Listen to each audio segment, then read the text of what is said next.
కుంతిదేవి, కుంతిదేవి, బిడ్డ బిడ్డ, కుంతిదేవి.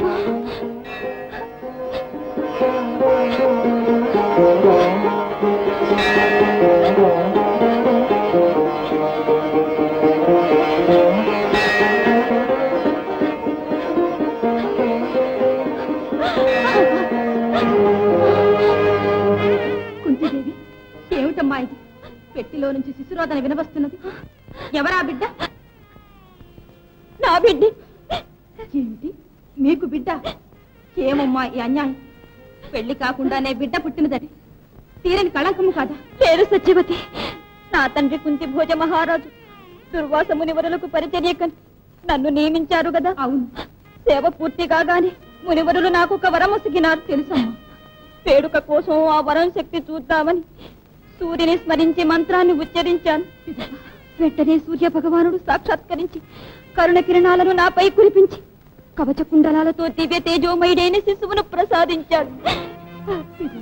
అయ్యో, తీర నింద వస్తుందేని మునివర ఫలితానికి ఏడ్చాను. విచారపడకు కుంతి, నీ ఉచ్చరించిన మంత్రం యొక్క శక్తి వల్ల నా పరిశుద్ధ తేజు నీ కొసగిన పుత్రుడతడు. అంచేత నీ కన్యాత్వం భంగపడదని సూర్యుడు అంతర్ధానమైనాడు. అశ్రు స్నాతుని చేసి బిడ్డను గంగాదేవి కడుపులో దాచుకోమని వదిలివేశాను. విచారపడకండమ్మా, ఆ సూర్యదేవుడే రక్షిస్తాం. వెళదామమ్మా, పదండి. ఆ వైపు చూడండి, ఏదో పెట్టి వస్తున్నది.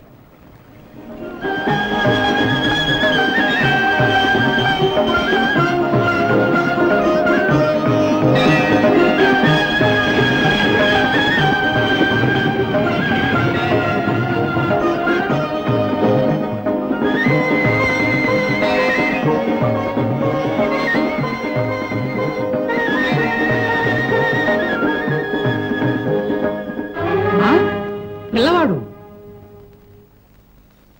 ఎవరిది శిశువు? మా బిడ్డే. ఏమన్నావు? ధృతరాష్ట్ర మహారాజు సారథువైన నీకు ఒక బిడ్డ పుట్టిన విషయం ఇంతవరకు నాకు తెలియదే. గంగా నదిలో ఒక పెద్ద పెట్టె దొరికింది, అందులో ఈ శిశువు దొరికాడు.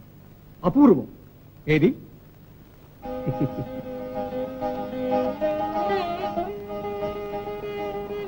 ఆహా, సూర్యప్రభా భాషితు. బాబు రా.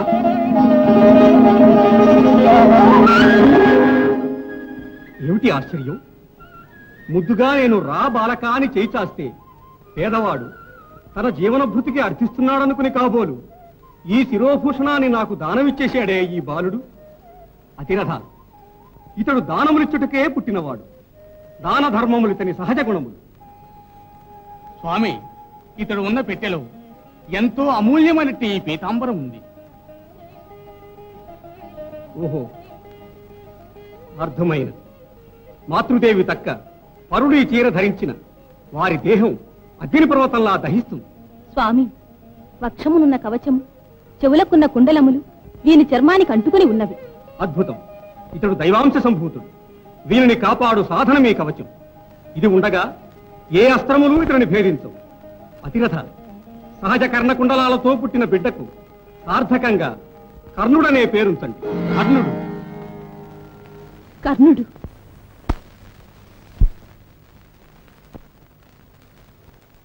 మనకు నదీ ప్రవాహంలో బిడ్డ దొరికిన రోజు, ఆ సుదినమే ప్రతి ఏడు కర్ణుని పుట్టినరోజుగా ఎంచుకుని ఇంతవరకు దేవుని పూజిస్తున్నాం. నేడు ఆ పూజకి ఇంత వేళ మించిపోతున్నా కర్ణుడు ఇంకా ఇల్లు చేరని కారణమేమిటి? అతడు లేక పూజ ఎలా చేయడం? విలువిద్యా క్రీడలంటే కర్ణుడు ఈ ప్రపంచాన్నే మర్చిపోతాడు. అందుచేతనే రథాన్ని ఇవాళ తనకు అప్పగించవద్దన్నాను. మీరు విన్నారు కాదు. పొమ్మని నేను అతను ప్రోత్సహించానా? ఆ అశ్వాలే అతన్ని కవ్వించి ఆహ్వానిస్తుంటే ఇంకేముంది? వాటికంటే అతనికి ఆవేశం. చాలండి, అందుకని అతను వచ్చినప్పుడు కోపపడి అతన్నేమి అనబోకండి. అతనిపై ఏమని కోప్పడగలను? మన కడుపును పుట్టి ఉంటే ఇంత బుద్ధిమంతుడయ్యేవాడి కాదేమో. అవును, పెంచిన బిడ్డ అయినా కూడా మన కర్ణుని వల్లనే మన జీవితంలో తృప్తి సుఖం దొరికినాయి. నన్ను పెంచిన పితృదేవా, పెంచిన తల్లి వివరించిన వృత్తాంతం వినే వస్తున్నాను. విషయం అర్థమైంది, చెప్పండి నిజం. కర్ణ, దాచకండి.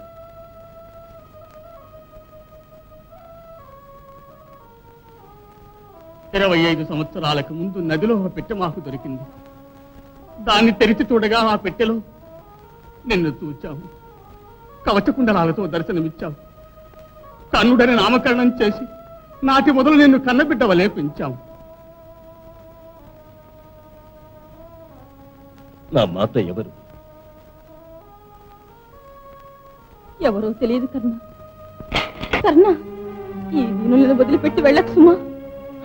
మాతృదేవతే దయమాలి వదిలిపెట్టిన భాగ్యుడు. నాదెంత నీచ నికృష్ట జాతకం కాకుంటే కన్న తల్లే నన్ను గంగ కల్పిస్తుంది. జీవించ అనర్హున్నని నన్నెలా నీట పారేస్తుంది. ఈ పరమ దౌర్భాగ్యం కాపాడి సొంత బిడ్డ కన్న మిన్నగా పెంచి పెద్ద చేసిన దేవతలు మీరు. ఒక అనాథకు మాతాపితలుగా మారినట్టి మీ ఆదరణ మరచినచో కృతజ్ఞతారహితున్న పాపము నన్ను కాల్చివేయదా? అంజలి ఘటించి అర్థిస్తున్నాను. నేను కన్న బిడ్డను కాదని మీ నుండి నన్నెన్నడూ వేరు చేయకండి. కర్ణ, దైవాంశ కలిగిన బిడ్డ కాకుంటే ఇంతటి పుత్రభక్తి సాధ్యమా? రా, చెప్తారా బాబు?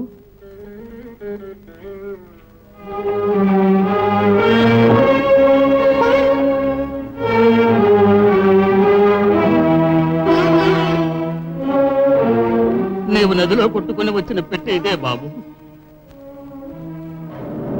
వెళ్ళలేని ఈ మణిహారములు, ఈ పట్టు చీర నీతో వచ్చినవి.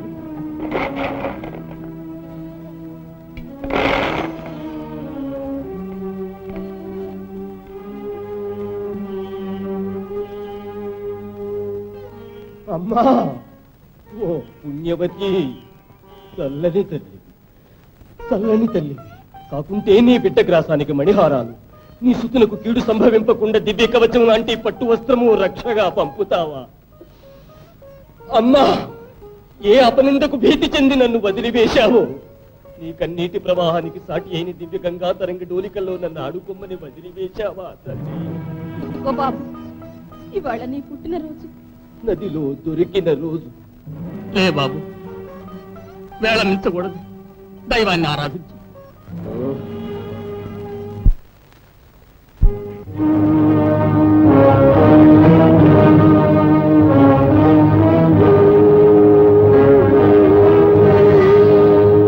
సూర్యదేవ, లోకైక జీవనాధార, ఇట్టి భేదభావము లేక సకల జీవులను దయామయుడవై కాపాడు వేల్పువు. ఇదే నా వేడుకోలు. సకల సుఖములను సగి జీవితాంతము విజయసిద్ధి పొందినట్లు దీవించు స్వామి.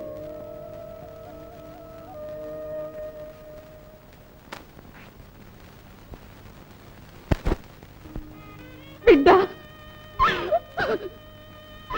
బాబు. కుంతీదేవి, కుంతీదేవి, ఏమిటమ్మా ఇది? ప్రథమ పుత్రుడు స్వప్నంలో కనపడి బాధిస్తున్నాడు. కుంతీదేవి, అది జరిగి ఎన్నో ఏళ్లైనది. ఆ మీదట తాము పాండు మహారాజును పెండ్లాడి పంచపాండవులను కన్నారు కూడా. ఇంకా మీరు ఆ పుత్రుని తలుచుకుని దుఃఖించడం. సత్యవతి, ఎంతకాలమైతే ఎవరెరగని రహస్యమైతే చచ్చే వరకు ప్రథమ పుత్రుని నేను మరిచిపోవ సాధ్యమా? వాని నదిలో విడిచిన రోజు తలచినప్పుడల్లా. అమ్మా, దుఃఖించకండమ్మా. అదిగో తమ పెద్ద కుమారులు ధర్మరాజు వస్తున్నారు. అమ్మా, అమ్మా, నమస్కారం తల్లి. ధర్మరాజా, తమ్ములు రాలేదా? అరుగో.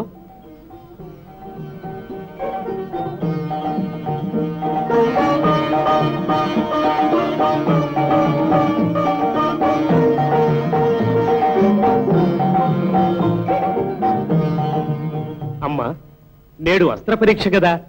తాత భీష్ములు, పెదనాన్న ధృతరాష్ట్ర మహారాజులు, గురుముఖ్యులు, విదురులు, ఆదిగల పెద్దల ముందు విలువిద్యా ప్రదర్శన జరుగుతుంది.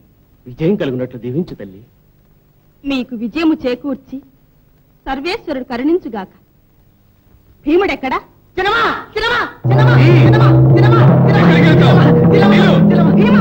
ఏమిటి? విడిచిపెట్టావా లేదా? వదలకండి, వదులుతావా లేదా?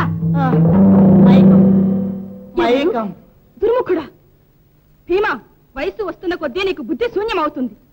అసలే మనవంటే పగతో రగులుతున్న దుర్యోధనుడు అతని తమ్మును నీవు ఇప్పుడు అవమానించేవని చెవిని పెడితే ఆగ్రహిస్తాడన్న బుద్ధి లేదా? అమ్మా, వీడు నన్ను పరిహసించాడు. నాకు కోపం వచ్చేసింది. అక్కడి నుంచి వీడిని బంతిలా తంతు తీసుకొచ్చాను. నీ కోపము తాపము చాలించు. మూర్చిలినట్లున్నాడు. నీవే అతనికి సేవ చెయ్యి. సరేనమ్మా.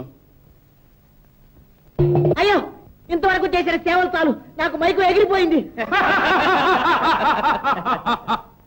భీమా, ప్రదర్శనకు పోతున్నావు. పెద్దలెందరో ఉండే సభ. మొరటుతనము మాని వినయముతో సంచరించు. ఎన్నడైనా మా కట్టే అహంకార బుద్ధి కలదా? మా విజయానికి అసూయపడి కౌరవులు అధర్మంగా వర్తిస్తే అన్న గదాదండము, నా విల్లు విలయతాండవం చేస్తాయి. అర్జున, ఇక మీ వాదాలు మాని గురువులచే విలువిద్యలో నీకు నీవే సాటి అను ఘనకీర్తి పొందాలి సుమా. మీ దీవెనయే నాకు తోడమ్మా. నకుల, అమ్మా. సహదేవా, అమ్మా. ప్రతి ఒక్కరూ మీ అన్నకు విధేయులై పెద్దవారి ఆజ్ఞానుసారం నడుచుకోవాలి. తల్లి, అందరము కలిసే వెడదామమ్మా. వద్దు, నేను మీ పెదనాన్న పెద్దమ్మతో కలిసి వస్తాను. మీరిక బయలుదేరండి. ఆజ్ఞ తల్లి. నానాదేశ వీరవరులారా, పుర ప్రజలారా, ఈ విలువిద్యా క్రీడలలో దుర్యోధనుడు, అతని సహోదరులు పాండవులు తమ తమ కౌశలం చూపించినారు. అర్జునుడు అపూర్వ విలువిద్యా విశేషములు ప్రదర్శించినాడు. కడసారిగా అర్జునుడు ఇప్పుడు ఈ మత్స్యయంత్రం ఛేదించి మీ అందరినీ ఆశ్చర్యచకితులను చేయగలడు.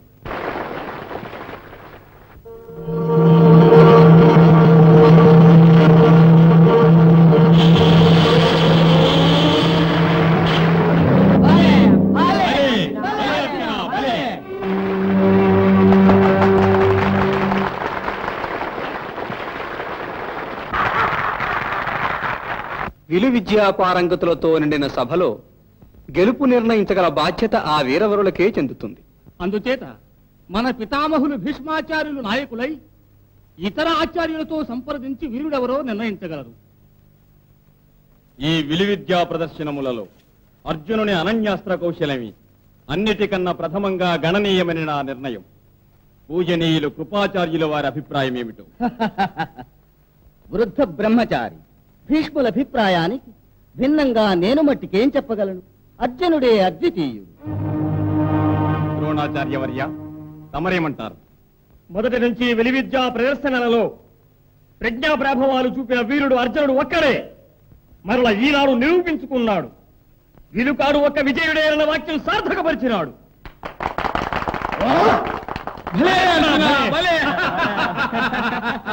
నా తమ్ముడు సాటిలేని మహావీరుడు. సాధించండి.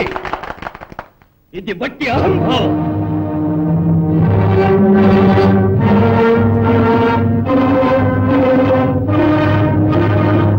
నాటి వీరులను అవమానించి ఈ దురహంకారం నేను చూసి సహించలేను. నా విలువిద్యా నైపుణ్యం కూడా చూచి నిజమైన వీరుడెవరో అప్పుడు నిర్ణయించండి. ఎవరు నీవు? కర్ణుడను. తల్లిదండ్రులు, కులము,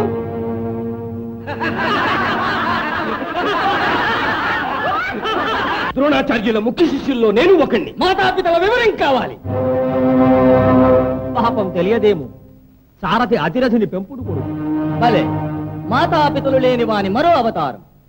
సూతపుత్రుడను మరొక అవమానం. కర్ణ, విల్లు చేపట్టు సుకృతము వీరునకు మాత్రమే చెందవలసినది. ఇది వట్టి విలాసస్థలము కాదు. ఇది విలాస స్థలము కాకూడదని నిరూపించుటకే కదా నేను వచ్చినది. నా విలువిద్యా కౌశలము చూచి వీరుడెవరో తరువాత నిర్ణయించండి. భలే కర్ణ, భలే. చూపించు నీ శౌర్యం. పరికించండి. 10 తలలు. కర్ణుడు వేయబో ఒకే బాణం అన్ని శిరసులను ఛేదించబోతున్న ఆ వింతను పరికించండి.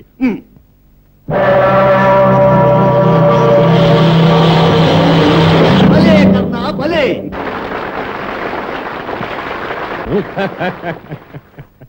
మరొక వింత. అనేక పంచవర్ణ్యుల పక్షులు. అందులో ఏదో ఒకటి కాదు, ఆ పక్షులలో ముఖ్యమైన ఎర్ర పక్షి. అది మాత్రమే కర్ణుని యొక్క అస్త్రంతో ఖండించబడి ఒక్కటే నేల రాలుతుంది.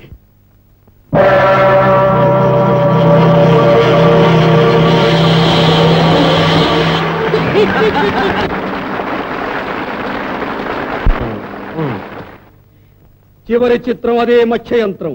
మీరడిగిన మామూలు పద్ధతి కాదు. ముందుండి వెనక్కు వంగి కన్నుడు వేయి బాణము దాన్ని ఛేదించి వేస్తుంది. పరికించండి.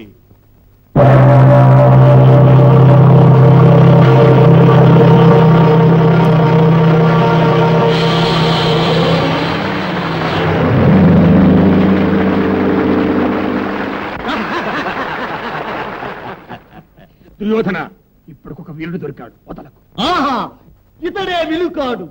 విలుకాడనే ఖ్యాతి ఒక్క కర్ణునికే. ఇక ఎవరో మా శౌర్యాన్ని కించపరిచి నోటికి వచ్చినట్టు మాట్లాడగలరు. అర్జున, నాకు తెలిసిన విద్యలింతేనని నీ ఊహించవలదు.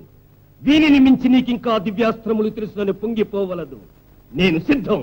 నీకే ధైర్యం ఉన్నచో ఎత్తు విల్లు. ఇరువురిలో ఒకరు. వారెవరన్నది పరీక్షించుకుందాం. ఆహా, అసమాన అద్భుత వీరకేసరి. కన్నా యుద్ధ ప్రసంగాలు కట్టబెట్టు. శౌర్యమే ఉంటే ఎత్తు విల్లు. దేనికైనా నేను సిద్ధం. ఇప్పుడు చిక్కావు. అర్జున, ఆగు. నీవు క్షత్రియుడవు. నీతో పోటీకి నిలువ ఒక్క క్షత్రియుడే అర్హత కలవాడు. కర్ణ, నీవు క్షత్రియుడవా?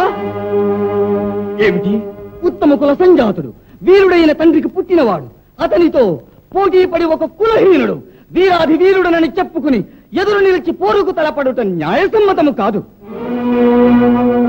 అమ్మా అమ్మా!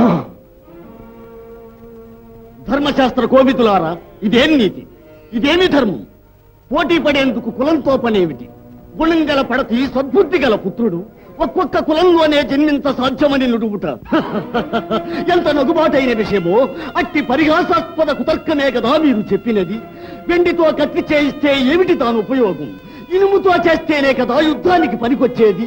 ఇనుము హీన జాతి అని యుద్ధమున అస్త్ర సన్యాసం చేసి చూడండి. అప్పుడు తామన ధర్మానికి అర్థం తెల్లమవుతుంది. దుర్యోధన, శాస్త్ర విషయాలలో గురువుల తీర్పు శిరోధార్యం. దీనిపైన వివాదం అనవసరం. అయితే మీరు ద్రోణాచార్యులు, మీ ఇద్దరు క్షత్రియుల, ఎందుకని విలువిద్యలు నేర్చుకున్నారు? పెద్దలమైన మా మగౌరవంగా మాట్లాడ కర్తవ్యం నిర్దేశించే అర్హత మాకుంది. ఏవైతేనే మీ అంతిమ నిర్ణయం ఏమిటి? అర్జునుడు క్షత్రియుడు. అతనిని ఎదిరించ మరొక క్షత్రియుడే ముందుకు రావలే. కర్ణ, పో బయటికి.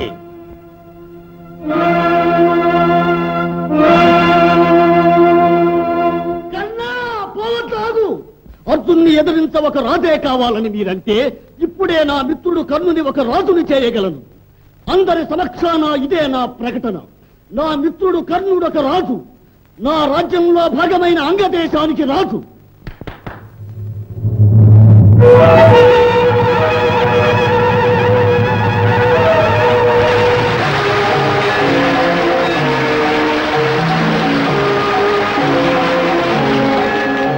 సుయోధన, మకుట మొసగిన దైవమా, నా ప్రాణమున్నంత వరకు అది నీ అధీనం. నా యొక్క మాన ప్రాణములు నీ చరణ కమలార్పితములు. ఇది సత్యం. కర్ణ,